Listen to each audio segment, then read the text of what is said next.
నమస్కారం NS news కి స్వాగతం. నా పేరు ఉషా. ముందుగా ముఖ్యాంశాలు. ఐటీఐ డిప్లొమా విద్యా వ్యవస్థలను విలీనం చేస్తూ తెలంగాణ ప్రభుత్వం తీసుకొచ్చిన జీవో నంబర్ 97ను వెంటనే రద్దు చేయాలని డిమాండ్ చేస్తూ పీడీఎస్యు ఆధ్వర్యంలో నిర్మల్ పట్టణంలోని ప్రభుత్వ పాలిటెక్నిక్ కళాశాల ఎదుట విద్యార్థులు నిరసన చేపట్టడం జరిగింది.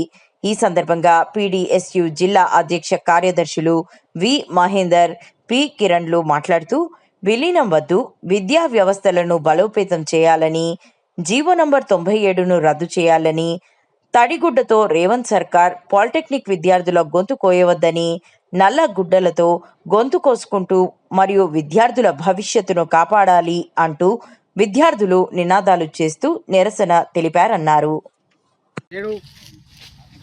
తెలంగాణ రాష్ట్రంలో ఏర్పడినటువంటి రేవంత్ కాంగ్రెస్ ప్రభుత్వం అధికారంలో రాకంటే ముందు మేము అధికారంలోకి వచ్చిన తర్వాత విద్యారంగాన్ని అభివృద్ధి చేస్తామని గొప్పలు చెప్పి ఇప్పుడు ఏది విద్యార్థులు అడుగుతున్నది కాకుండా వాళ్ళకి ఇష్టం వచ్చిన రీతిలో విద్యారంగాన్ని మొత్తం భ్రష్టు పట్టించే పరిస్థితి ఉంది.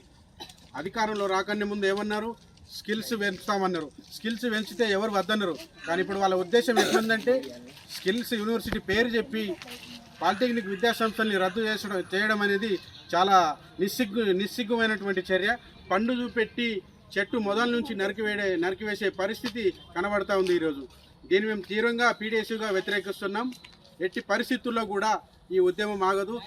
పాలిటెక్నిక్ విద్యార్థులకు కళాశాలకు సంబంధించినటువంటి జీవో నంబర్ 97ను పూర్తిగా రద్దు చేసేంత వరకు కూడా ప్రతిరోజు ఏదో ఒక రకంగా నిరసన తెలుపుతూనే ఉంటాం.